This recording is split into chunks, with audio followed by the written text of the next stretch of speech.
Good evening, Bruchim Abim Rabotai. Welcome to another edition of our Thursday night's class. Tonight's class was sponsored L'ilui Nishmat Daniel ben Brucho. Te'e Nishmato Tzorah V'tzor HaChaim Began Eden HaElyon V'ol Tzadikim V'Chasidim. Amen v'Amen.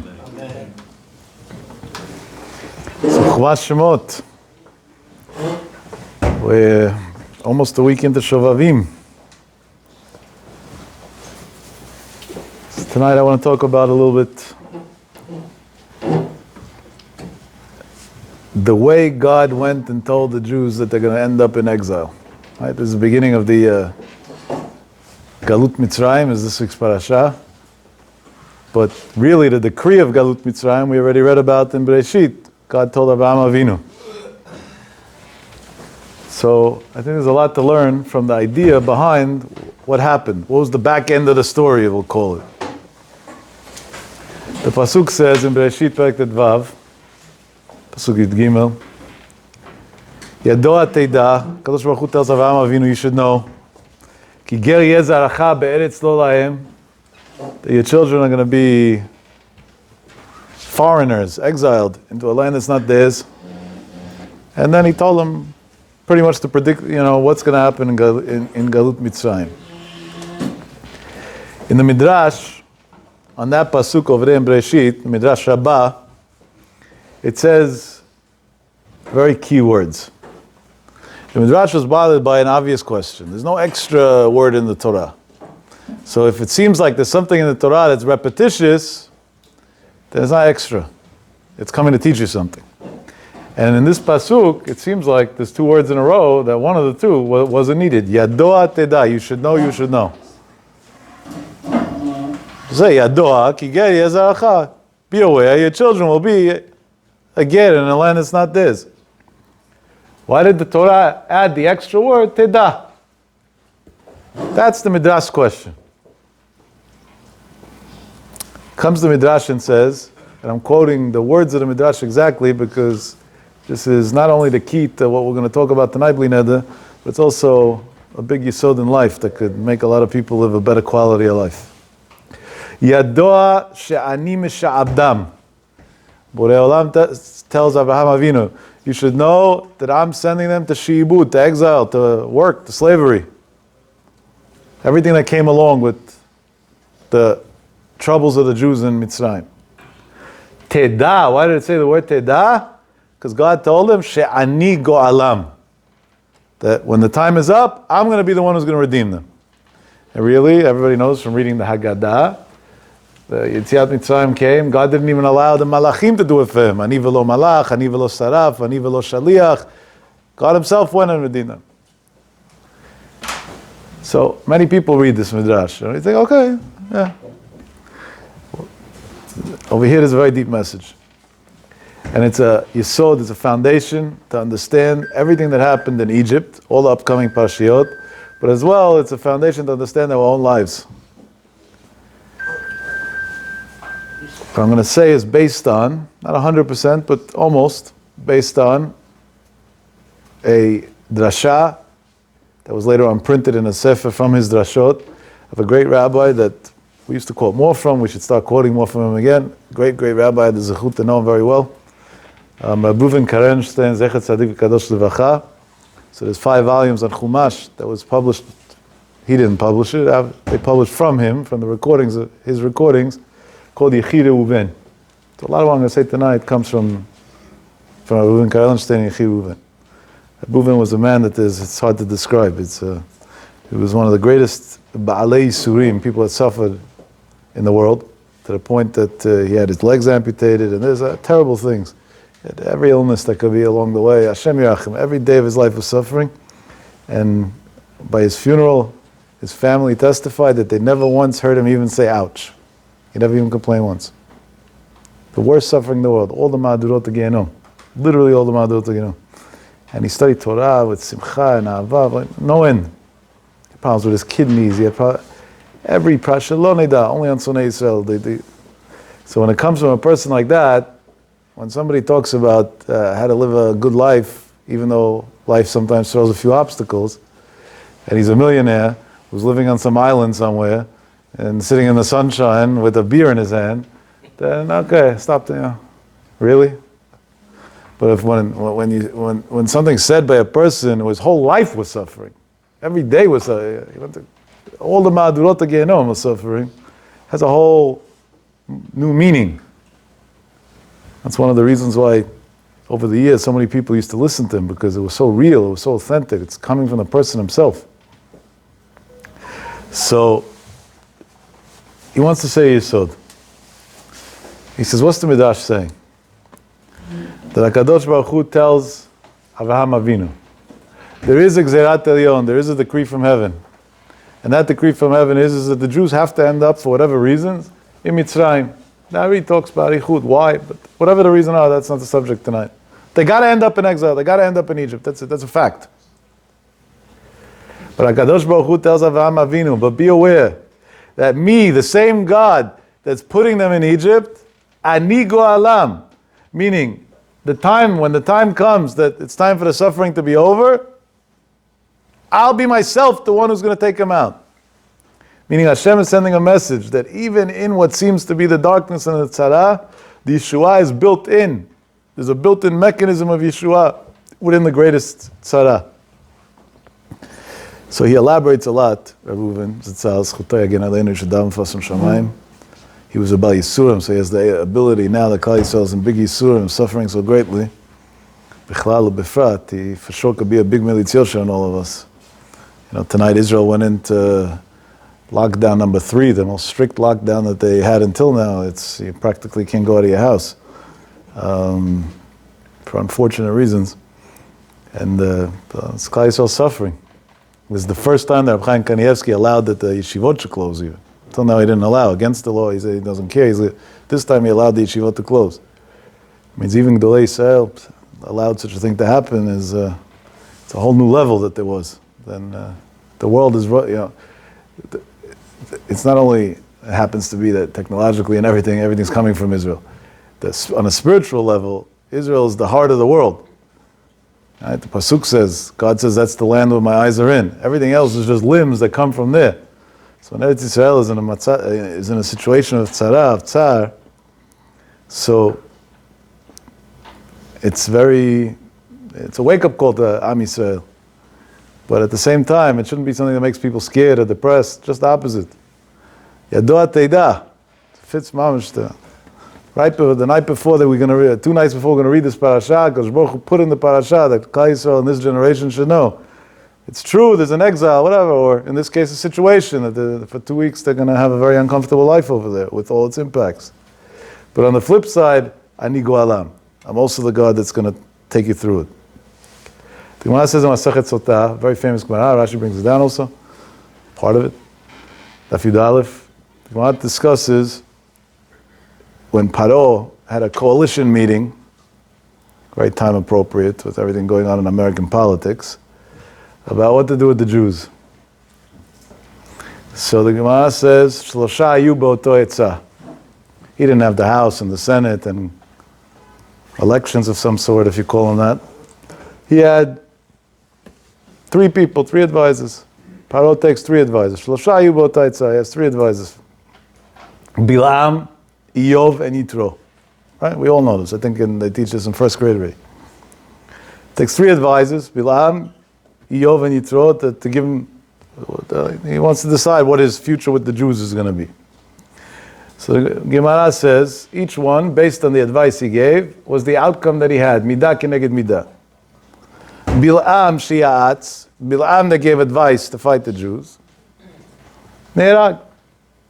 He got killed. Yeah, his end was very bitter. Iyov shishatak. Iyov didn't say anything. He pleaded the 5th. That's what we would call it. So Nidon B'Yisurim. Yisurei Iyov, right? The book of suffering in Tanakh is Iyov. He suffered the most suffering that a person can suffer, every type of suffering. So far, there's one opinion in the Gemara, that Iyov never even existed. It's just a parable. Iyov lo haya v'lo nivra ela Moshe. That Moshe Rabbeinu wrote it as a parable to teach people how to deal with hard times. Because to fathom the idea of somebody being able to suffer so much, is the mind can't always even fathom it. So Iyov that was quiet, Nidon B'Yisurim, he suffered. Yitro was the third man in this coalition meeting. He ran away. I want nothing to do with this. He ran away. He fought it. First protest, maybe, no? Government, parliament protest, at least. He was the first parliament protester. Thank God they didn't shoot him. He ran away. As a result, what happened? The Gemara says he had a merit that Bnei Banav Yashvu B'Lishkat HaGazit. His grandchildren, with the Sanhedrin, were the greatest rabbis. They were the Gdolei Olam, the foundations of the world. So now let's understand. Let's take this apart. Up to here is very simple, right? Everybody knows this. But let's analyze a little bit. So first of all, just say over a chidush that I hope everybody knows already, but it's good to know it, to always be mechazek this nekuda. There's a very famous Briskerov that asks a very obvious question. Meila Bilam, he said to kill the Jews. Midah keneged midah, we killed him. Meila Yitro that went and ran away, meaning he was the open opposition, so he was protecting the Jews. So midah keneged midah, he was ochet to have children that converted and became the leaders of Klal Yisrael. But Yitro, what did he do wrong? He didn't just say anything bad. He just stayed quiet. He was scared of Paro, let's say. What did he do? For that, he had to suffer Yisurei Yov. Where's the midah keneged midah in that? And let's say it wasn't right to stay quiet because, after all, he's trying to influence, try to do something. But why such an extreme punishment? And where's the link? Where's the midah keneged midah? What does one have to do with the other? So there's a very, very known word from the Briskerov. Shon Shradon used to say this over all the time, by the way. He said, Briskerov's mashal was, if somebody falls, falls. So it hurts a little bit, whatever. No? Even without breaking anything, it hurts. What's the instant reaction that a person has when he falls? Ouch. When somebody says ouch, or screams ouch, or when a baby, something's hurting him, he cries, does it help him? Made him better in any way? No, if anything worse. Now they have less energy and he hurt his throat too. So why does somebody scream ouch when something hurts him? Briskerov said it in Yiddish, but most of you don't speak Yiddish. He said, for no reason, but there's a rule in life, that when something hurts, you scream. That's the way it is. Because Baruch Hu came to Eov and told him, if it would have hurt you, when you heard Paro plotting to hurt my children, it's true you could have not helped, and it's true there was nothing that you could do, and it's true that nothing would have came out of it, but at least you would have screamed. Now that you didn't understand that when something hurts, it screams, midah keneged midah, you'll have Yisurim and you'll scream. Yisurei Yov. That's the Briskerov's shot. Shalom used to say this a lot of times, because Shalom used to go speak back then there was protests in Israel, not this type of protests of nonsense today. At the Haredi Jewry, which then were a microscopic minority of the state of Israel. Today, Bli Ayin Hara, slowly they're going to be the majority soon at the rate they're going, but then they were a small number in percentage.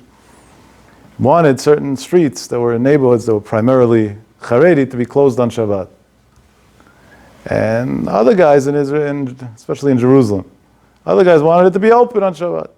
So it started with Kvish Shemot and Kvish Bar Ilan. They were all different ones, depending which period of years you want to look at. So Abshalom used to go speak.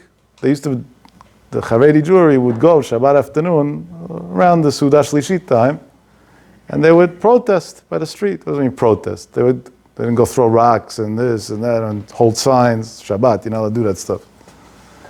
They went and they used to stand on the sides of the road and sing Yismechu b'malchutcha shomrei Shabbat v'korei oneg. They would sing Shabbat songs. Abshalom would go speak over there for them. Even though normally he would speak in Zichron Moshe, when there was Afghanah like that, he would go speak for them. And he used to say over this Briskerov time and time and time again, sometimes multiple weeks in a row. He said, we're not here to protest, we're not here to fight the government, we're not anything. We're here for one reason. Because if we care, if it hurts us that the streets open on Shabbat, then we have to do something. We can't change the law. We can't stop it. So at least we come and we scream, sing, and same idea. We vocalize that there's such a thing called Shabbat. That's a very famous word from the Briskerov. But back to what we want to talk about.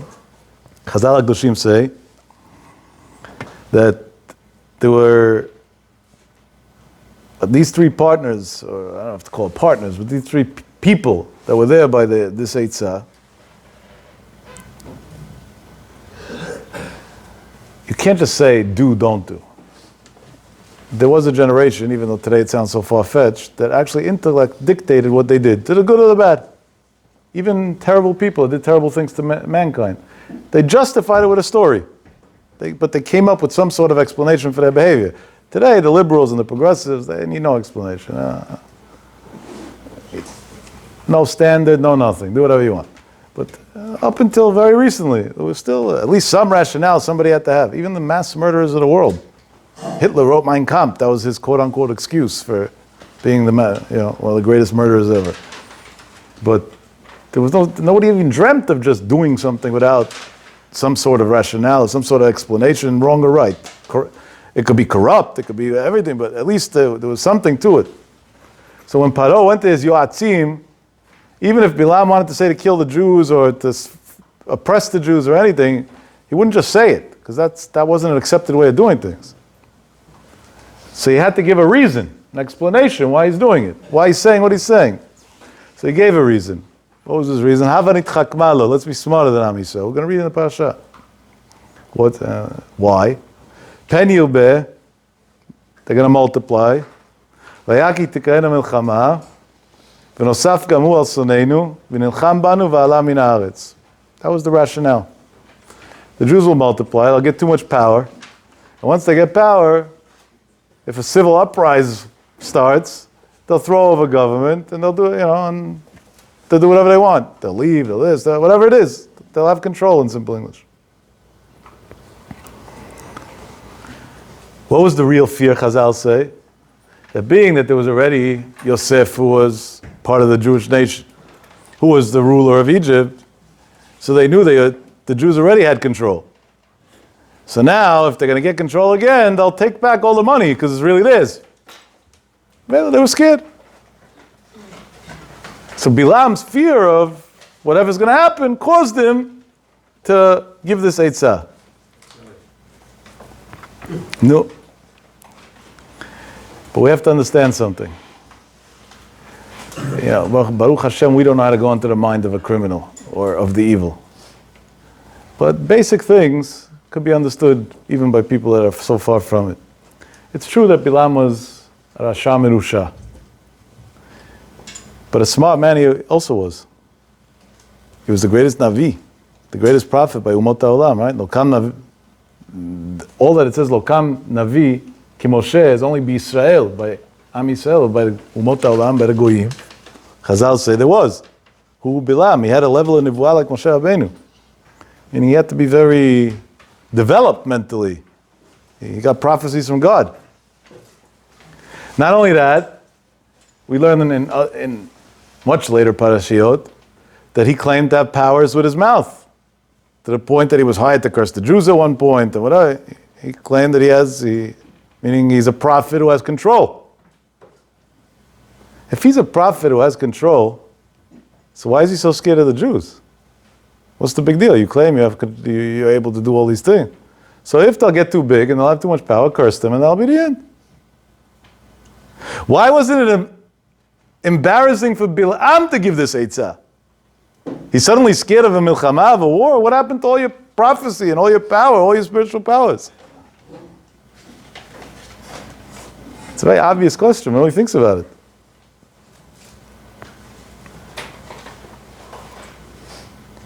You know what the answer is? And there's an answer that we have to take to heart a little bit.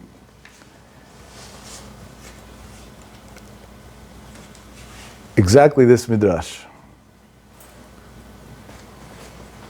A lot of people, there's been a lot of discussion, more than ever since the election results of Atlanta. I don't know if you can call it election or results, but whatever. Since whatever it was there. What's going to be with the Jews in America, and this and that. The answer is like this. The same way before the elections, I spoke openly and said that it's an obligation for every Jew to go vote and to go vote Republican no matter what. That was our midin, our chovat ishtadlut. HaKadosh Baruch Hu wants us to show that we're on the right side. Over here it's kipshuto, right. But where our values are values that are somewhat closer, not that they're so holy either, but at least somewhat closer to Torah Yisrael. But once from Shamayim, HaKadosh Baruch Hu decided who's going to be, I don't call these people leaders, but who's going to be the clowns for TV for the next few years. And even that's giving them a big compliment, way too big of a compliment. The attention seekers, I think, would be the right way to categorize it. So at that point, Lev Melachim V'Sarim B'Yad Hashem. From there on, HaKadosh Baruch Hu says, I decide what they're going to do. They have no power on them. Biden, with all his mafia around him, lost all their power the day he forged the election. That day, all his power was gone. Because at that point, HaKadosh Baruch Hu said, if you think you're the ruler, now I'm going to put into your head what to do and what not to do. And we've seen it over again, to the good or the bad, but in history, it's not like it's so far-fetched. Saying, before 2016, we went through 8 years of a president that his name was Hussein. I think that says it all. And he didn't exactly love Israel. And it caused us problems with Iran and other things. But on the flip side, look how HaKadosh Baruch Hu works. Anim Shabdam, on one hand, he caused Israel a bunch of problems with Iran and other things. And the UN vote, that was his legacy. That at the end of his last thing he did was the first time that America votes against Israel in the UN in years. But if you look at the financials, this was the president that gave the most money to the state of Israel. You hate Israel. You're giving Iran nuclear weapons to wipe out Israel. So why are you giving Israel billions and billions of dollars? The biggest package of help. Aid. That's HaKadosh Baruch Hu. Ani Mishadam. On one hand, there was a exile that this guy had to be president for 8 years. But at the same time, HaKadosh Baruch Hu says, Teida, you should know, Ani Go'alam. I'm also going to protect Klal Yisrael in that exile. They're not alone. So exactly this dictator that went and helped Iran do whatever they did was exactly the one that gave the biggest aid package to Israel financially. That was Hashem's way of showing Am Yisrael. He has no control. He has no nothing. He has no opinion. I'm putting into his head what to do and what to say. Kol migzerat elyon. It's all coming from Shemayim. That's the pshat. Logically, Bilam, it worked against him. It made him look stupid. He was a fool for saying anything, because all he did was concede that he has no power. He should keep the stance of a prophet and tell Paro, you got nothing to worry about with the Jews. I'll curse them. Everything will be fine. I'll make much more money that way. I'll be much more of a celebrity that way. But HaKadosh Baruch Hu, when Am Yisrael began the Galut, wanted to give them this message. Yado atedai, you should know this Galut makes no sense, because the way it started made no sense. Because if anything, he should have said the opposite. And there shouldn't be a Galut. But it's a Gzeirat Elyon. And that same Gzeirat Elyon, Ani Go'alam, I'm going to be the salvation. No. So that's Bilam. Character number 2 in the story was Iyov. Iyov, we said, was quiet. Iyov that was quiet. Let's analyze that for a second. Over there, the Gemara talks a lot about Iyov. So the Gemara says an interesting thing. Gadol ha'ne'emar b'Iyov yoter mima shene'emar b'Avraham. It was greater what was said with Iyov, about Iyov, than even what we said about Avraham Avinu. I was saying the shvach, the praise of Iyov. The Gemara explains. By Avraham it says, Ki ata yadati ki yireh Elokim ata. That Hashem says, now I know that you, by the Akedah, that you have Yirat Shamayim. But by Iyov it says, bigger titles than that. Ish tam v'yashar yireh Elokim v'sar meira. Because Baruch Hu said about Avraham that he's yireh Elokim. But that's where it stopped. By Iyov we continued, v'sar meira. And he avoids all bad.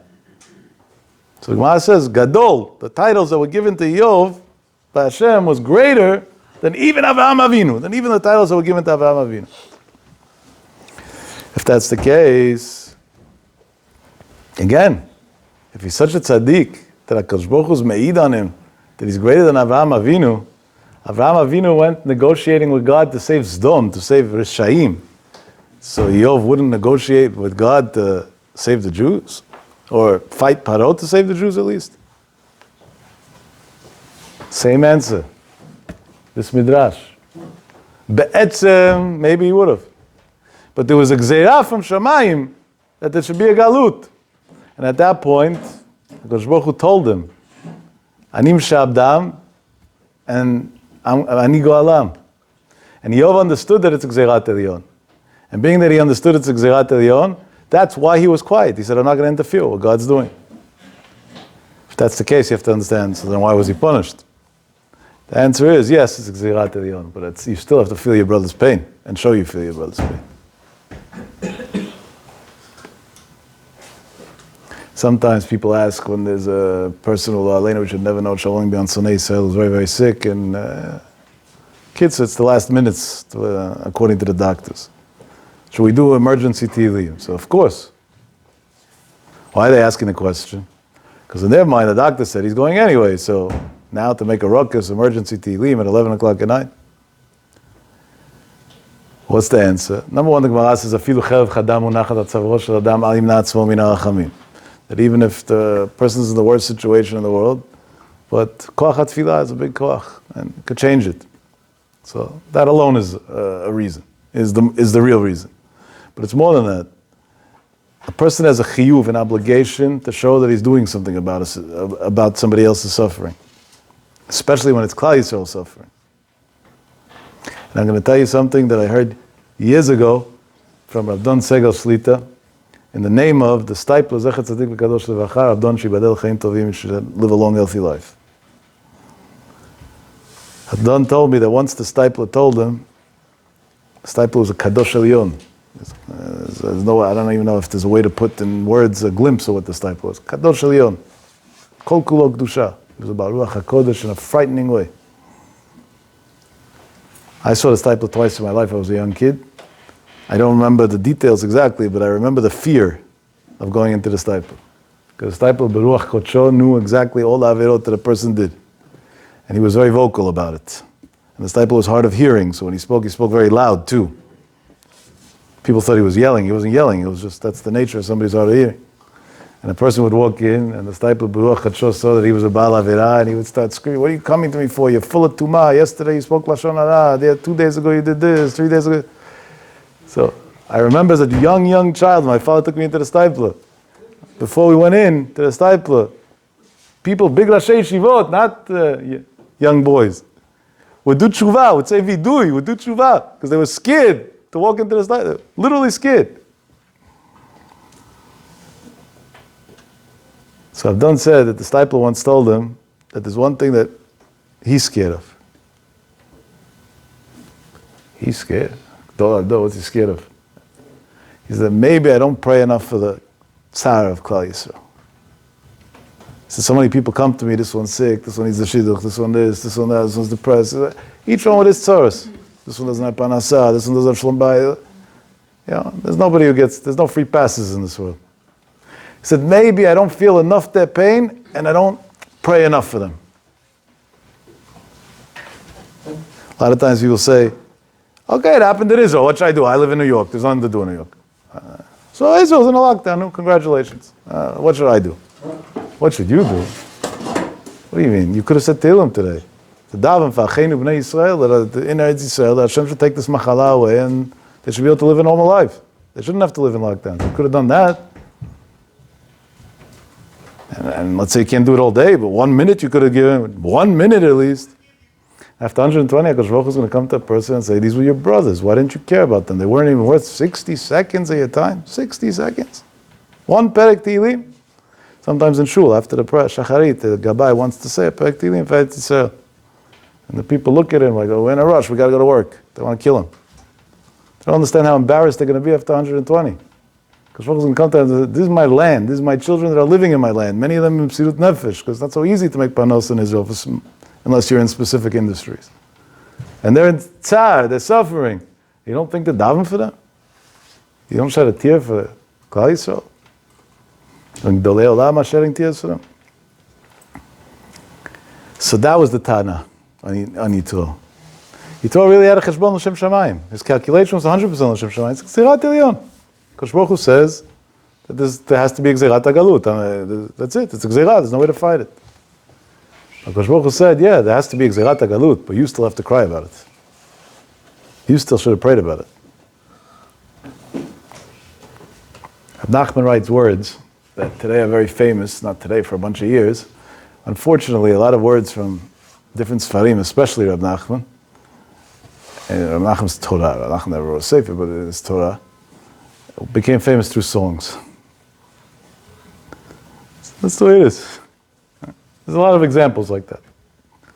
So, one of the songs that made a big Torah in Rab Nachman famous, as Rationale writes, "Dashi yecholim litzok tza'aka gdola u'mara v'ish lo yishma."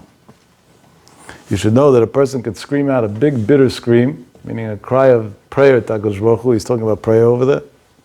V'ish lo yishma, nobody hears it.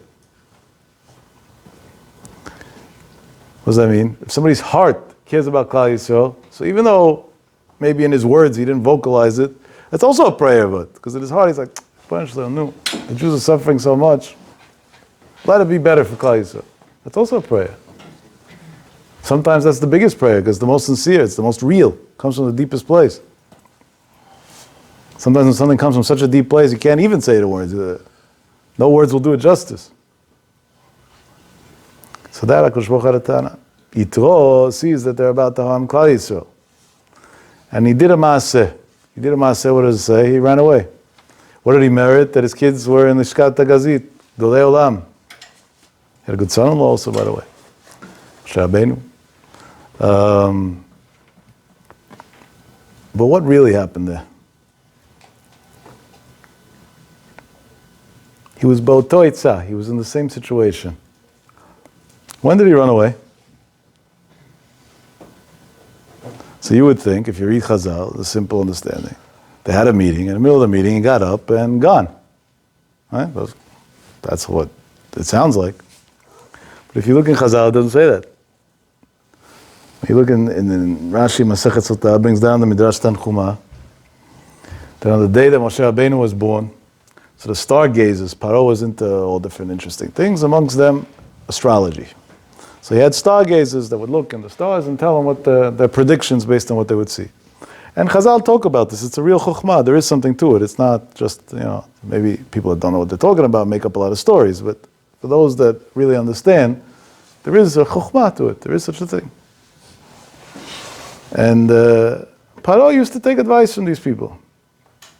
So the Midrash says, Rashi brings it down, that the day that Moshe Rabbeinu was born, so the stargazers told Paro that today, Moshi'an Shel Yisrael, the one who's going to be the salvation for Am Yisrael, who's going to take the Jews out of here, was born. Paro knew the date. He knew. But what else did they tell him? Rashi brings down from the Midrash. Ve'enan yudim, we don't know if this Moshi'an Shel Yisrael, is he going to be a Jew or is he going to be somebody else, not Jew? Maybe he's an Egyptian. Doesn't have to be a Jew. There were many goyim, Chasidei Umot HaOlam, that did amazing things for Am Yisrael over the years. That's why they're titled in Chazal, Chasidei Umot HaOlam. So they got partial information. Their intelligence was a little handicapped.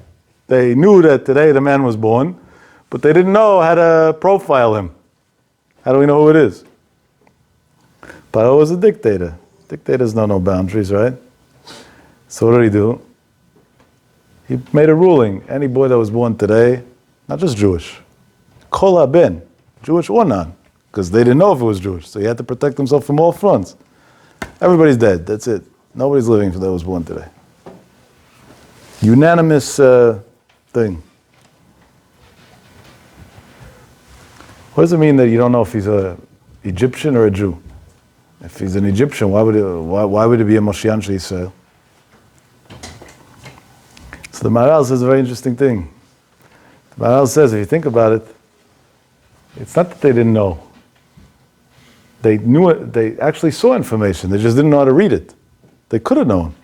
Because Moshe Rabbeinu, on one hand, was a Jew. Again, I'm not getting into the Machlokes Rishonim, what's called the first Jew and whatever, but without that. And he was born from Yocheved and Amram. On the other hand, he was raised as an orphan from both parents, even though his parents were alive. And who was he raised by? Bat Paro, an Egyptian. So the stargazers saw that there's going to be somebody who's going to be Moshi'an Shel Yisrael that was born today, But they see mixed messages. On one hand they see he's Jewish, on the other hand they see he's Egyptian. They couldn't, so they didn't know what to say. So Paro went to say, kill everybody. But really, the Maharal says what happened was, they saw right, they were 100% on target. They saw somebody who was Jewish and Egyptian. He's going to be born one way and raised another way. He's going to have two parts of his life. Just because he was raised, why is that considered Mitzri? So the answer is very simple. The Gemara Megillah Yud Gimel Amud Aleph says, somebody raises an orphan in his house as if it's his child. It's as if he gave birth to him. By the way, there's even halakha implications to such situations. So therefore, these stargazers were very good at what they see. They just didn't know how to crack the code. Sometimes you see things as clear as they are, but you don't understand what you saw completely. That's what happened over there. No. Comes to Midrash and says, once they threw Moshe Rabbeinu into the Or, Batla Gzera. Paro said, okay, now we don't have to throw any more babies in. Why? Because the stargazers saw that we're safe. Wait a second. If the goal was to kill all the babies, then why'd they have to be thrown into the water? There's other ways to kill people too, no? Hitler killed people by gassing them and by burning them. So not only did they see that Moshiach Yisrael is going to be born, they saw that Moshiach Yisrael is going to be born, and the Midrash says, B'mayim hu nidon. The thing that is going to cause his death is water. They saw really precise data, technically. So Paro said, wait a second, if the thing that's going to cause his death is water, and I say kill everybody, it doesn't help, because maybe we missed somebody. Gotta say, throw everybody into the water. Then I know we killed them. We accomplished the goal. There's no more water. What was their mistake? Moshe Rabbeinu's death ended up happening because of Mei Meriva. They got the wrong water story. The water was right, they just got the wrong incident. Yana shelo imante bilag disheni. When they hit the rock instead of talking to the rock to get out water. So they saw good data, everything, the intelligence was great, it was right on target. Their spies did a perfect job. But they couldn't put it out into play. And on that the Midrash says, Tzofim ve'enam yodim, they see but they don't know. Hogim ve'enam yodim ma hogim, they learn, they study what they analyze what they see, but they don't know what they're analyzing in the wrong way. If you do a long, complicated mathematical equation, but you had a mistake in the first step of the equation, then you could be 100% right and all the rest of it for eternity. But your outcome is still going to be wrong, because you missed one step. That's what happened. They missed the initial step of understanding that this person is a combination of a Jew and a Mitzri, and that water doesn't mean today, water could be at any time. So once the foundation of analyzing the data was wrong, everything from there on was wrong in the way they thought that they were going to protect Paro. Comes like Hakadosh Baruch Hu and says, Paro, you think you're a wisecrack and you're going to go put the Jewish kids in the water and whatever, not all kids that day in the water, and that's the way you're going to get away from me saving the Jews? Guess what? Your own daughter is going to be the one that's going to save Paro. That's going to save Moshe from your hands. Who took Moshe out of the water? Batya bat Paro. Not only that, what did she become? A Jew. Chazal say, right? Rashi brings it down. When she went down to the Or, why did she go down to the Or? She went to do a tefillah for Gerut, to become a Jew. Because Baruch Hu told him, you think you're going to kill boys in order to save water, use water as a tool? I'm going to show you that your own daughter is going to be the one who's going to do the opposite. No. By the way, at that point, Yitro was still in Paro's house and he was still an advisor. He didn't run away yet. Chazal say it was only when Moshe Rabbeinu turned 3 years old. And at that point was the incident that he came to take Paro's crown. And then Paro went into panic mode. It seems like Paro suffered from insecurities or something. And the 3-year-old wants to take your crown. Now what? Give it to him. Let him play with it. No? He was insecure. And when he put it on his head, the Midrash says, Paro panicked. Then the Chatumei Mitzrayim, the witchcrafters of Egypt, said, we're scared that maybe this one is the one that's going to end up taking your crown from you, meaning he's the problem. And they advised him to kill him right away. Comes the Midrash and says, "Vaya Yitro Yoshev Benehem Va'omer." Then Yitro was sitting as an advisor. He was close to Paro. He was sitting there. He heard the conversation and he said, "Are you crazy? He's a 3-year-old. Ana Azeh Bodat. He's a child. What does he know? Leave him alone. He's a child. Now he's a child. He's your stepson. You're raising him at home. Your daughter brought him home. You're raising him. You're going to kill your own stepson?" And that's how Moshe Rabbeinu was saved from death.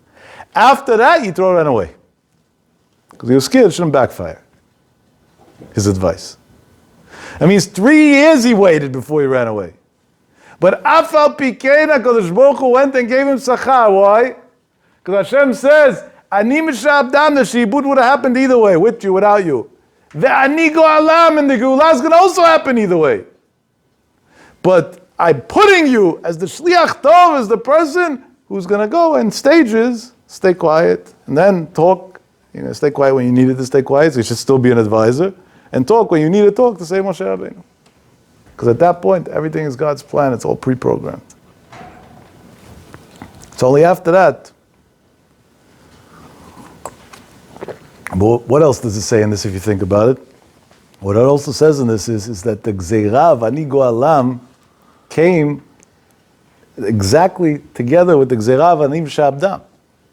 When Hashem put a Gzeira on Am Yisrael of Tzar, of suffering, at the same second, he also put the Gzeira of the Yeshua. They go hand in hand.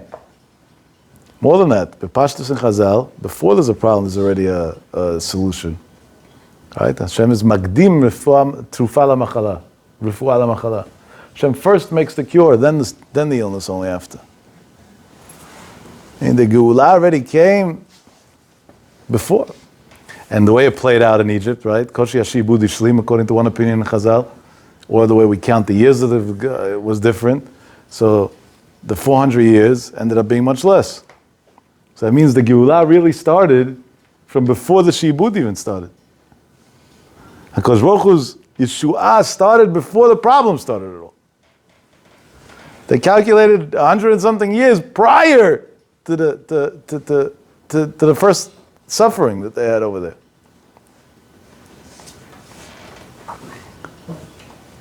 Why is this such an important yesod? Because so many times we feel ani mishabdam. God, what do you want from me? I can't do this anymore. Up to here. Can't. Enough. We forget that Hashem says, Yadua Teida. There's a Teida, Ani Go'alam. The same me that put you in the situation is the same me that's going to get you out of it. The same me that gave you the test is the same me that gave you the strength to get out of it.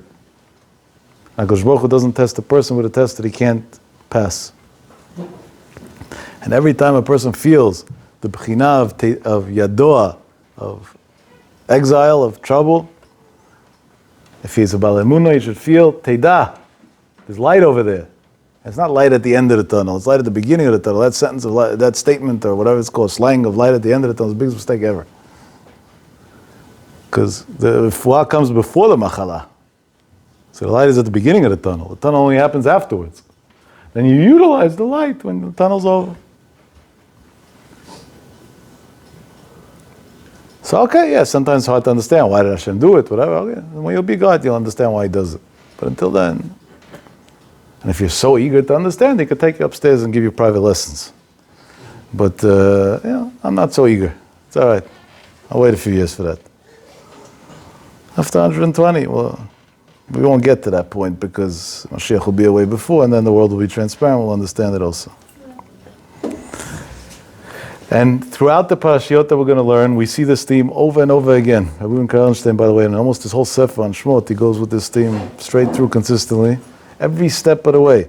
HaKadosh Baruch Hu made, on one hand, it seemed like what was a problem.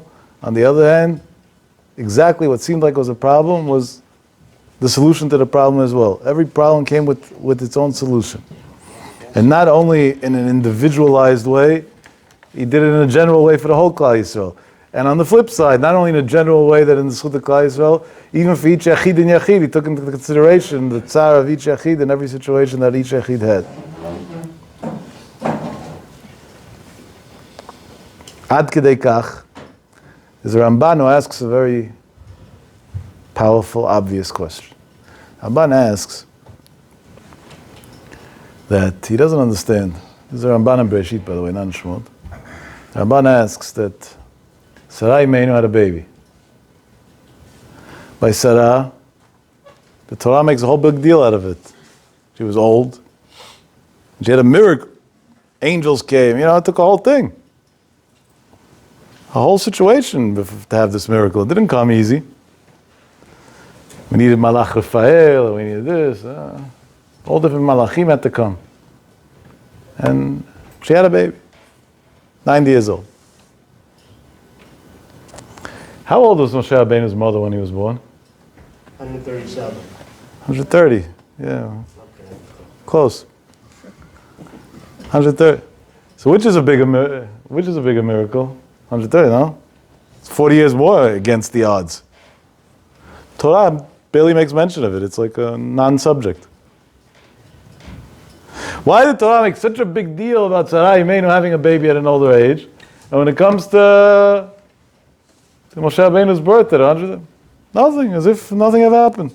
Yeah, okay, so she had a baby. Comes the Ramban and says, you know why? So I'm going to give you a mashal to explain the Ramban. The Ramban doesn't say this mashal. If somebody, I don't know, I saw on the billboards on my way in when I was driving that the lottery's up to 400 and something million. Hopefully it goes into the hands of a Shomer Torah mitzvot that'll give tzedakah.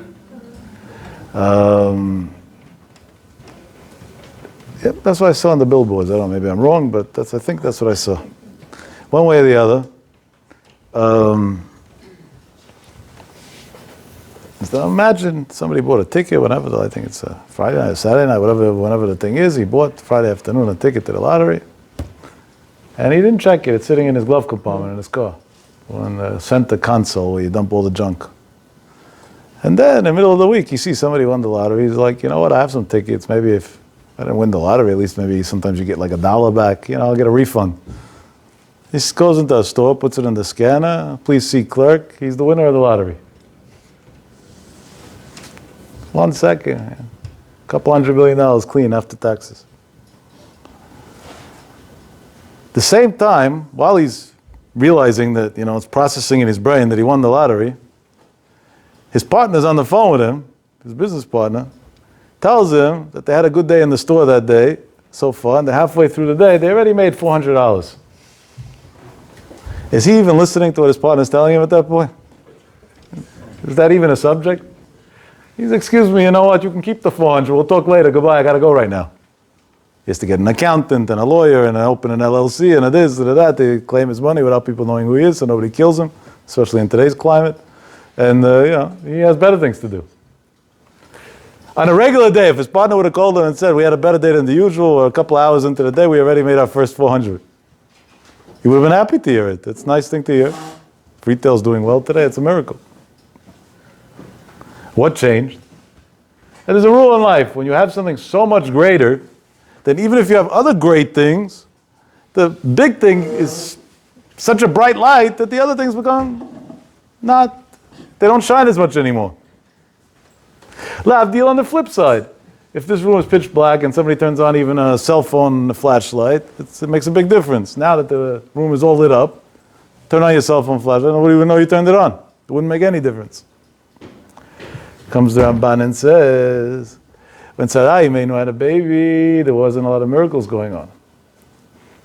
So it was a big deal. So the Torah spoke about it because it was a big deal.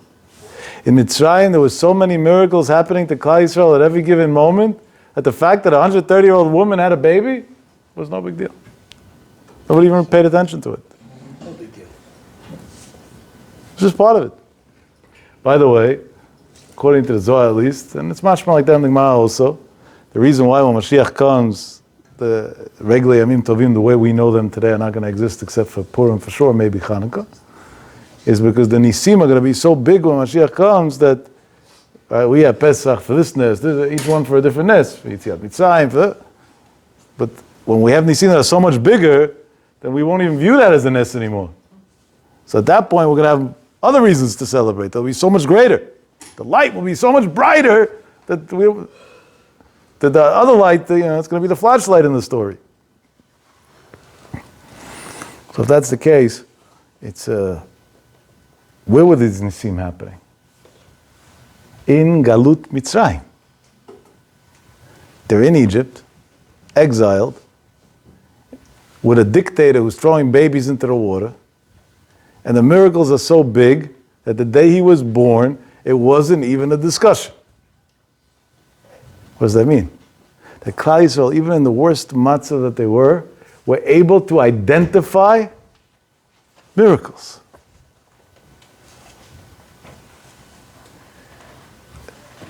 Machshemam, the Christians, called it New Year's last Thursday. They ruined my shiur. I'm suffering from post-trauma from my car accident, and I was told that all the drunks are on the road, so I don't want to drive, so I didn't come.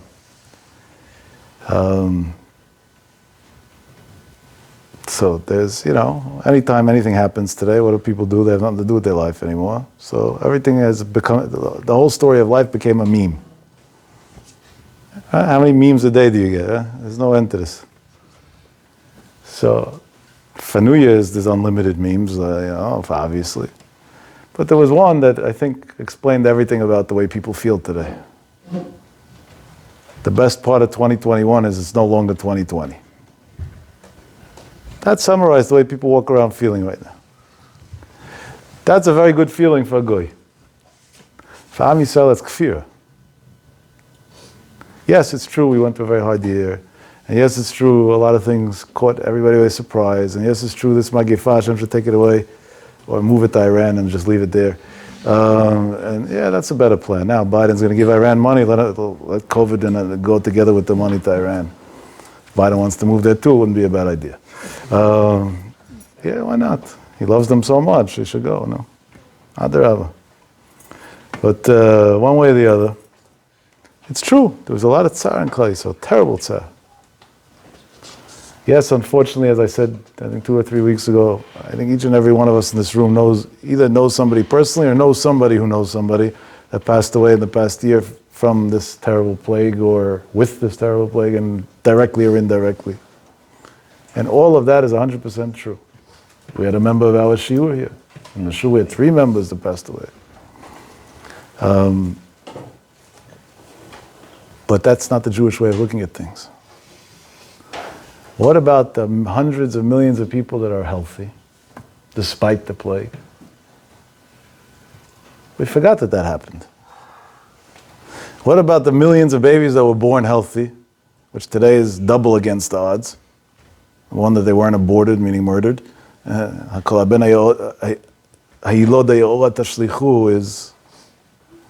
abortion, that's what it is. Same thing. What about all the babies that were born and they're healthy? Yeah? Also forgotten. What about the fact that a big percentage of Klal Yisrael did not lose their parnassah, despite many others losing it? And adarabah, many of the industries that we're in and very strongly are bigger and better than ever. And HaKadosh Baruch Hu sits at Shemayim and he looks and he says, to complain, you guys are great at. This is not good and that's not good and the other's not good, and why and when and where. But what about all the good? What about all the good?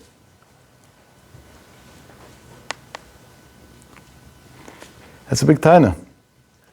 It's a big taina on Hashem. That Hashem has on us for the way we... He says, you're coming to me with ta'anot, God says, you're complaining to me, but you don't see everything that I did for you. Teida shani go'alam, you should know that the Geulah is by me. And the second the time of the Geulah comes, there's nothing that could stop it. B'derech hateva, in natural ways. Pfizer, I don't know, legally it's technically maybe for tax reasons not an American pharmaceutical company, but it's considered in the language of the Hamonam an American pharmaceutical company. Comes up with a vaccine. Which country should be vaccinated first, logically, I would think? The US, no? We should have all been vaccinated already. Where are we holding on the world rankings of the vaccines? I don't know the exact number, but very low down there. Tens of millions of vaccines sitting all over the US in clinics and nothing being done with them. And nobody knows why. The conspirators have all different theories, but I'm not into conspiracy, so I'm not going to even quote their nonsense. Israel, country that's not exactly loved by the big boys. Which place are they in the world in vaccines? Number 1. They have over 20% of their population already vaccinated. Does that make sense? B'derech hateva? We're a hated country with the BDS and with the Democrats and with all these meshugua. Everybody's against us and fighting us, and everybody hates us. And we're the ones who are getting the American and Israel vaccine first, and vaccinate our country first, with the most efficient system that even the BBC, which is one of the biggest Jew-hating outlets in the world, has a whole program encouraging the world to send their leaders to Israel to learn the Israel model of distribution of the vaccines. The biggest haters that we have are busy praising us. Why is this happening? It's happening very simple. Hashem says, Anim Yadoa. Yeah, there was a exile last year. There was a exile that this terrible thing should happen. But this Teidah, you should know that when the Yeshua comes, Klal Yisrael is going to be first. The same way I brought it, the same way I can make it go away. Elamai, you're going to ask, and I'm not God's spokesman, so I'm saying this just as my feeling, not as a fact. And we have to differentiate very clearly and what things we say as facts and what things we say as feelings. So why now, this week in Israel was very tragic, very hard. They had some very hard days. I don't know if anybody knows, but yesterday 50 people died in Israel. I go back on what I said 3 times already since the beginning of this adventure in March. If there was a bus bombing in Israel yesterday and 50 people died, I think every shul would agree that there would be a Yom Tefillah. Every person would have been walking around with a little shaken up. So they didn't die in a bus bombing, they died in a hospital bed. And nobody even knew, and nobody even knows that it happened. So we lost our sensitivity. It's a problem. This is a tragedy. We lost our sensitivity to Klal Yisrael. But, so somebody asked me on the phone last night, a Talmid Chacham, a friend of mine. He didn't ask it as a question. He asked it as a dialogue. We were discussing what's going on in Israel now.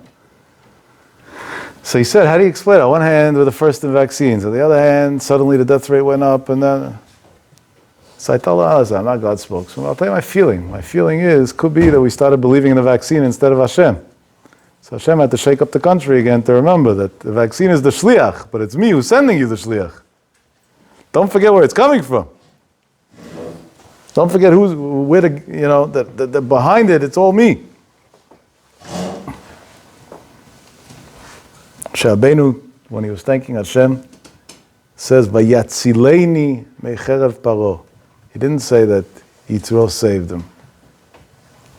He didn't say that somebody gave good advice when I was a kid and that's why I didn't get killed. No, he was just a messenger. Vayatzileni, Hashem, you yourself saved me. Each one of us that walked in here healthy and will walk out of here healthy, Be'ez Hashem, will be healthy till 120 and be Mekabel Pnei Mashiach b'simcha. We always have to remember, Vayatzileni, HaKadosh Baruch Hu himself is involved, is intervening in our life, and he's constantly saving us. Every second. In our street slang, we say, he has our back. Yeah, that's the way they say it today. You got to talk the language that people understand, not the language that they don't understand. And afal pi, the b'derech hateva, sometimes it looks like not like that. But kol migzerat elyon, it's all from HaKadosh Baruch Hu. If it's all from HaKadosh Baruch Hu, there's obviously nothing that, to the good or the bad, there's nothing that you could do to beat the system. And when you can't beat them, join them. And we have a minhag that normally shiurim are mainly stories, and this shiur was without stories, so we can't leave a shiur without a story, right? That wouldn't be fair in it to anybody. So we'll end with a story. Then I'll wish you all well and go on my merry way. I love hanging out here every week late until the wee hours of the morning, but I have a lot of commitments, so this week I'm on my way quickly. The Gaon says, there was a story with the Gaon, that Rabbi Reuven said over, it's brought down in the Sefer also.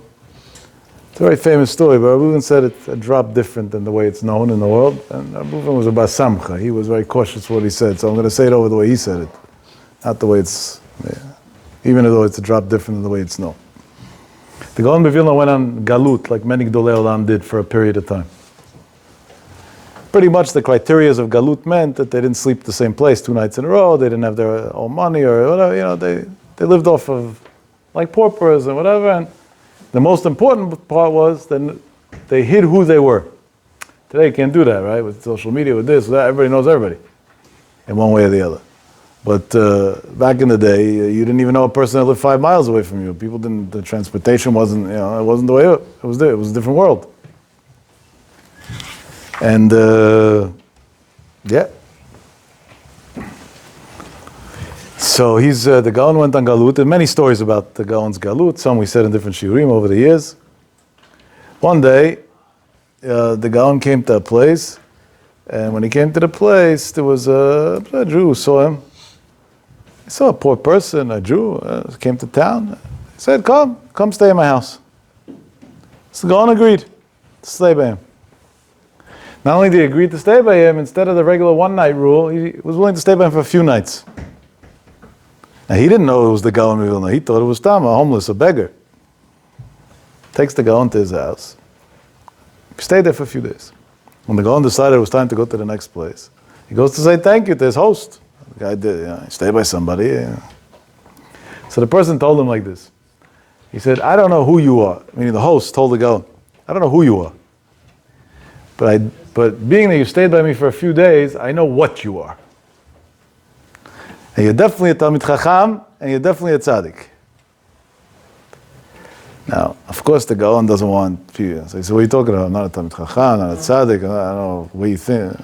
You got the wrong person. You're confused. I'm just a simple beggar. So he tells him, listen, maybe I'm not the most learned, but I'm able to tell when somebody sits and learns. And you were in my house, and I was observing you. You learned non-stop. You were constantly learning Torah. So obviously you're a Talmid Chacham if you're able to constantly learn Torah.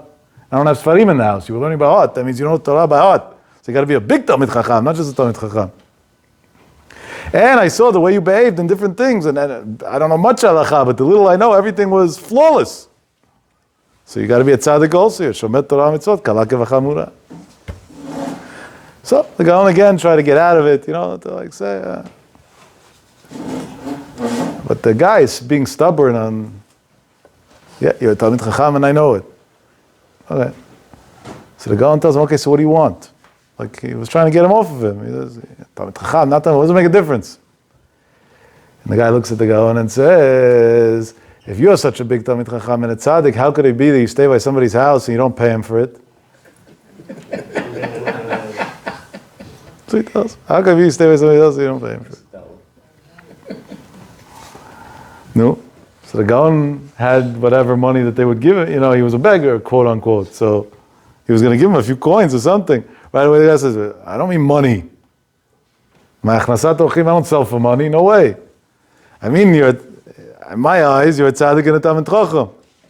So I'm asking you for a favor. Today, if we have a tzaddik and a Talmid Chacham that stays by us for a few days, what will we do before he leaves? Ask for a blessing. That's why we're blessed people, but that's where it ends. What did this person ask for? Look at the difference between generations, right? We all unanimously said the blessing. Nobody even thought of saying something else. He said, the same way I observed you, you probably observed me. I want you to tell me what I'm doing wrong that I could fix. Today we pay rabbis high salaries that they should shut their mouth and never say a word. And if God forbid they once say one thing, they're fired. Then they took payment. They viewed it as taking payment that they should tell him what to say. The Gaon of Vilna himself used to pay, not for free, used to pay the Dubna Magid to give him Musar. He paid the Gaon of Vilna. That's why he was the Gaon of Vilna. Today we pay that they shouldn't give us Musar. That's why there is no Gaon of Vilna. That's why there's no Gaon slowly. There's going to be nothing left at the rate we're going. It's very scary, by the way. Now the Gaon can't tell him anything, because again, he's giving himself away, and that defeats the purpose of his galut. He tells him, listen, I really don't know much Torah and this and that, but one thing I saw, so that I'll tell you. Like he tried to downplay it. He said, what? He said the Gemara says, Masachet Yevamot of Samech Bet, Amud Bet, how to have a good marriage. A lot of books written about it, and speakers. It's trendy, Shalom Bayit classes. The Gemara put it in one sentence. Without classes, without anything. And believe it or not, that sentence talks about the man.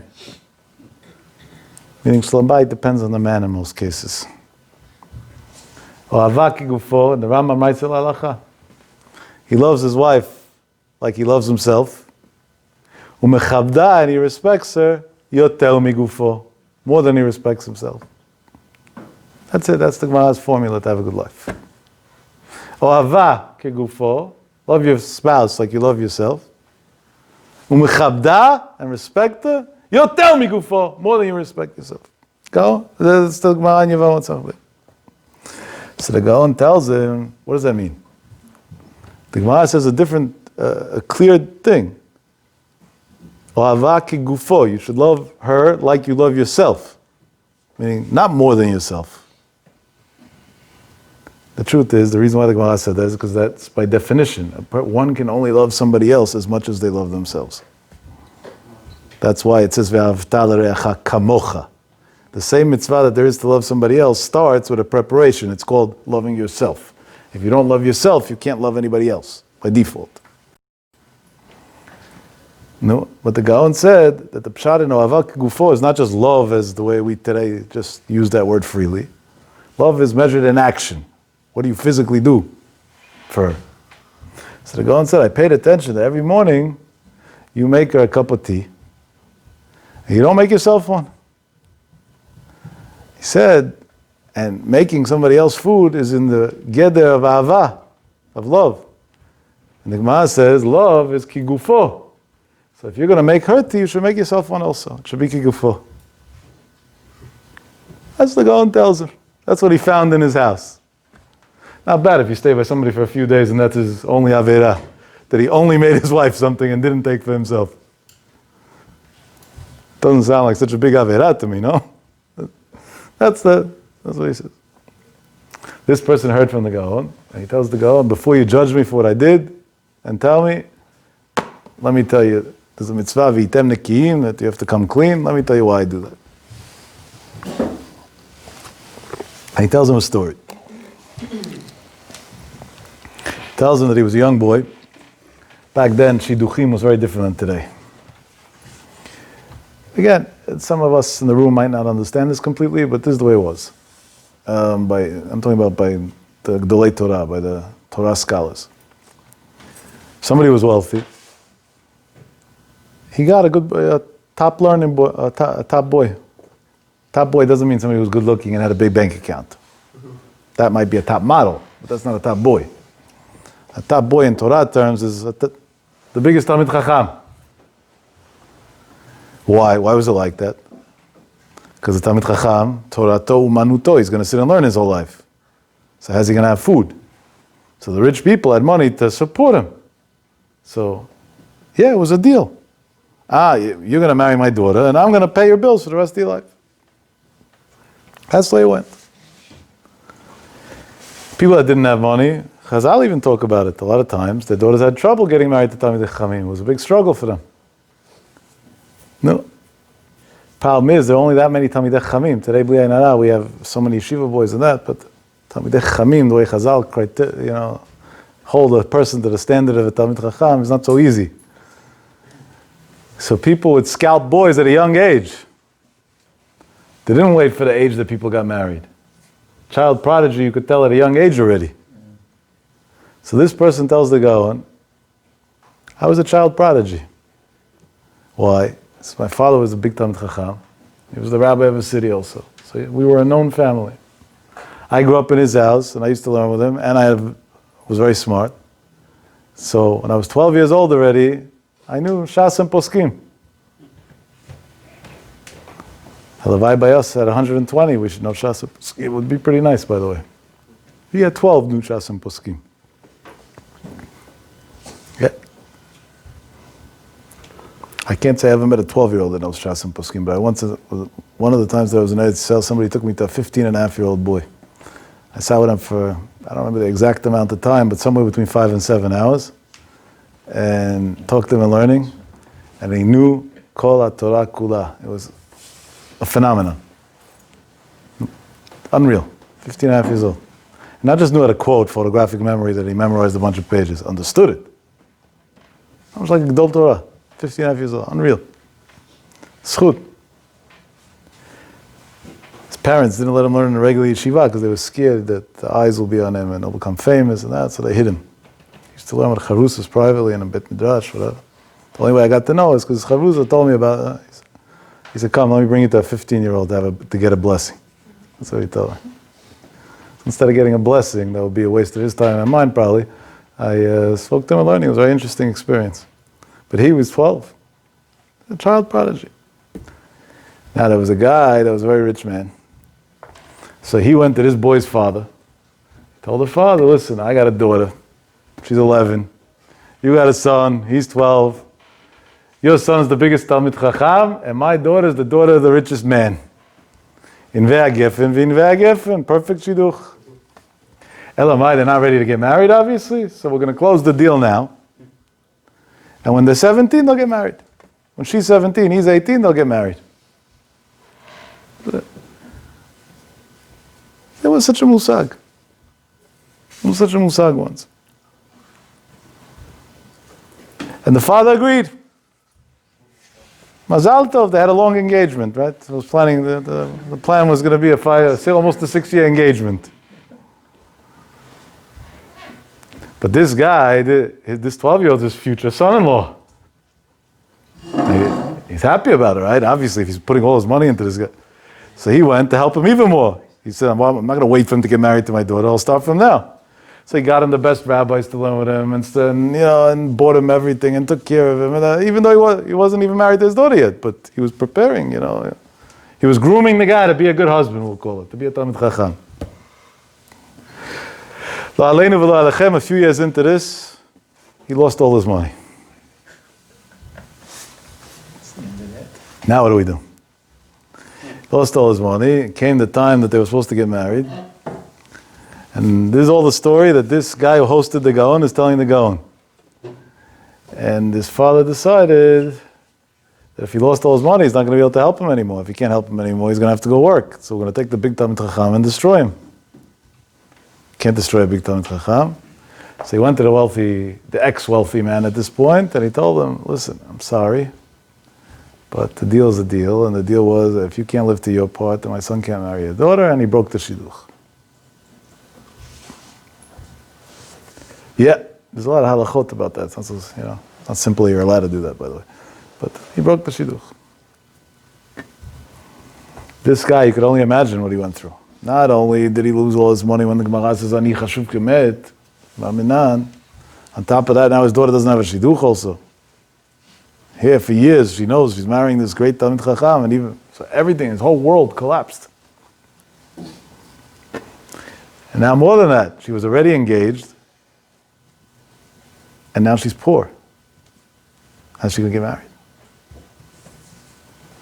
So, there's problems along the way. But it is what it is. What should we do? The word spread that this now 18-year-old boy, the Gaon Olam, is single again. So the rich people came back to bid for him. They came back. So another very wealthy guy took him for his daughter. Now they didn't have to have a long engagement. He was already the age of marriage. Promised him the world, everything. Got married right away. A few weeks after he got married, he got sick with leprosy, a very severe case of leprosy. The boy. His father-in-law saw he got sick. He spent all money in the world, whatever he could, brought every doctor from every place, and whatever was available back in that day, he did for him. Tried and tried and tried and tried and tried to get him to his son-in-law, the Talmid Chacham.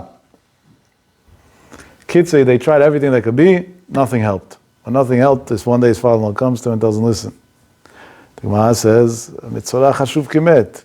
Meaning you can't live with somebody who has leprosy. That's not, I know it's not your fault or whatever, but I'm sorry to tell you, this wasn't the deal. Please, I'm asking you nicely, if you want money, I'll give you money, whatever you want, but give a get to my daughter. He understood. It's not, she can't live with him that way. And he gave her a get. Meaning, midah keneged midah, exactly what happened to the girl that because of money. So the flip, here it happened because of health back there. But not only that, did he lose his wife now? Now he's a mitzorah. Nobody's going to marry him.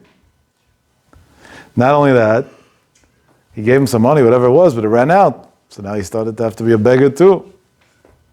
Not only a beggar, he needed a life. He needed something to do with himself, whatever. Like his whole matzah. And everybody considers him sick. And back then, there was no vaccines. There was no, people were scared. So he had no social life. People were staying away from him. They were scared to get close to him. They didn't want to catch whatever he had. They were scared of it. So he became isolated and completely alone.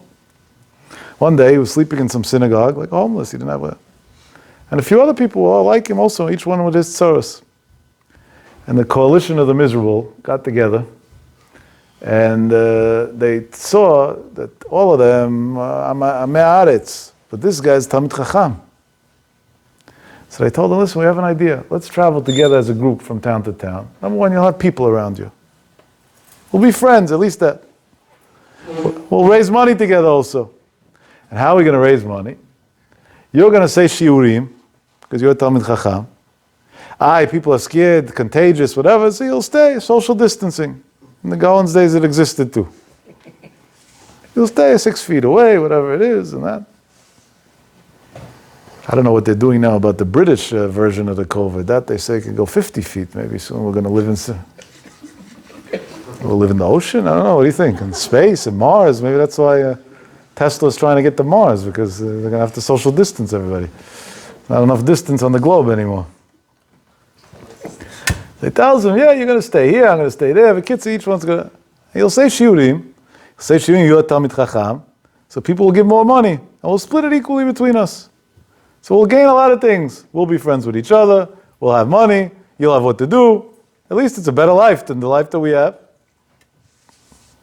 He agreed. He said, why not? The other rabbi. It's better than sitting miserable in a synagogue. So they went from town to town like this, whatever it is. In one place, one town that he goes, so the rabbi of the community heard there's some Talmid Chacham, homeless, saying a shiur. It's an exotic combination. He went to listen. Here's the shiur. He's blown away. The guy is a genius. He knows everything. Comes over to him, and he tells him, I want to offer you a shidduch. So he says, Rabbi, I wish shidduch. I can't get married. He says, what do you mean you can't get married? He says, I was married once, don't ask. I got divorced. I'm sick with leprosy. No girl can marry me. It's not an option. People social distance from me. Can't get married. So the rabbi told him, I'm aware of your condition, but I have a girl, she's a little bit older, and she also has leprosy. So, COVID patients, you put in the same unit. Kids say, Inve Agefen. Kids, the rabbi convinced him, and they got married. They got married after the chuppah, first time they get together privately, in the Chadai Yichud, Ashkenaz Jews. And that's the first time they really talk. And when they get into the Chadai Yichud, the Kala, the bride, is crying. He felt bad. This is his new wife and that. So he told her, if anything, until now you should have cried, because you had no, but now at least we have each other. It's better than nothing, something. So he said, no, I have to tell you what I've been through in life. I've been through a lot. He says, I know about being through a lot. Well, what have you been through? Misery loves company, they say. So she told him, my father was very rich, and there was a boy, and I got engaged to him.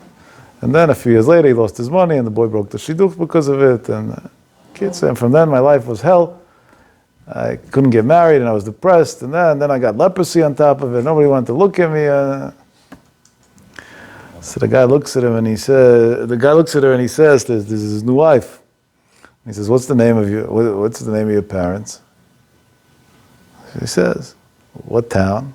He says, by any chance the boy that you were married to, that you were engaged to then, his father was the rabbi of your city? So she said, yeah, how do you know? He said, I'm the boy.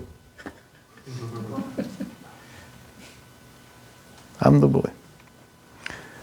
And the guy tells the Gaon, there's all the Gaon's hosts telling him a story. The guy tells the Gaon that a few days later, both of them were cured and healthy. That's how it was gone. Nothing ever happened. They were healthy people. They built up a bait named Am Yisrael, they had children, everything. And he was matzliach in business also afterwards, by the way. Come. So he tells the Gaon, if the poor girl, I hurt her feelings, and on top of that, she had to suffer being single and with leprosy for so many years, just that the way Hashem decided before we were born that our shidduch should come out, doesn't she deserve that I should make her a cup of tea without making myself one? Look what she had to go through just to be married to me. That's why I make only her and not me. And the narrative, Ad Kan is what Abu Karelstein said over the way he said the story.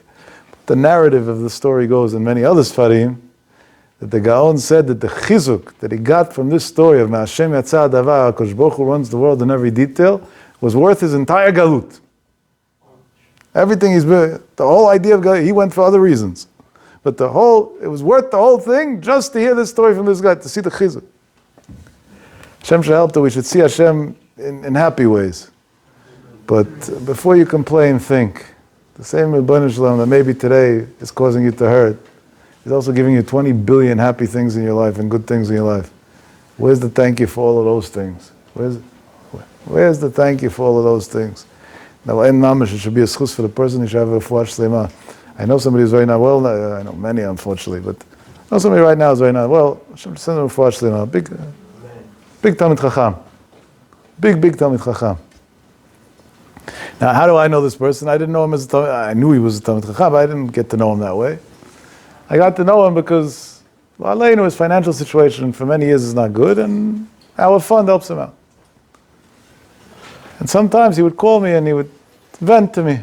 The Gemara says that to be mesameach bidvarim, to give chizuk to somebody who's going through a hard time is much more important than the monetary help. You get many more blessings also for doing that. Sometimes a good word could save a life, literally. So he would vent, and I would give him some chizuk. What should I tell him? Try to do what we could do. Then one day, Hashem Yerachim, and should go to Sonei Yisrael tonight. Still, he was diagnosed with a terrible sickness. Shelo nida. And I've been in touch with him a lot, and involved with his medical situation, whatever. And one day he tells me on the phone, and I'll tell you the truth, I think about this a lot. It shook me up to the core. He told me that he feels that the reason why HaKadosh Baruch Hu gave him what he gave him is because he used to complain about a situation. He said, I was a Talmid Chacham. I knew that everything was Shemayim. I knew that the Gemara says, Hizaru mipnei aniyim shemehem tetzeh Torah. I knew that Torah and being wealthy doesn't go together. And anyway, I used to vent and complain, it's too hard for me, is this, is that. As HaKadosh Baruch Hu said, that's too hard. Let me show you what hard really is. I don't know, I'm not God, I don't know if I agree with him or not. But he shook me up to the core. What are you complaining about, Meshuggah? No. Okay, so you didn't get the car you wanted. That's it, so life's coming to an end. So this didn't go your way. No. The other guy said something, did something. No. That's it. So the world came to an end. I'm in a bad mood. My boss yelled at me. Forget it. That in today's generation of babies, the boss yells at somebody, he'll probably go to jail for it. This, then, so what about 22 billion things that Hashem did for you just in 1 second that your brain is still functioning?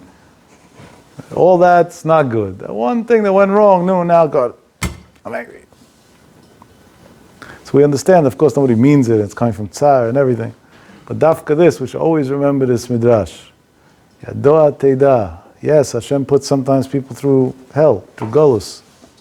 But ani go'alam.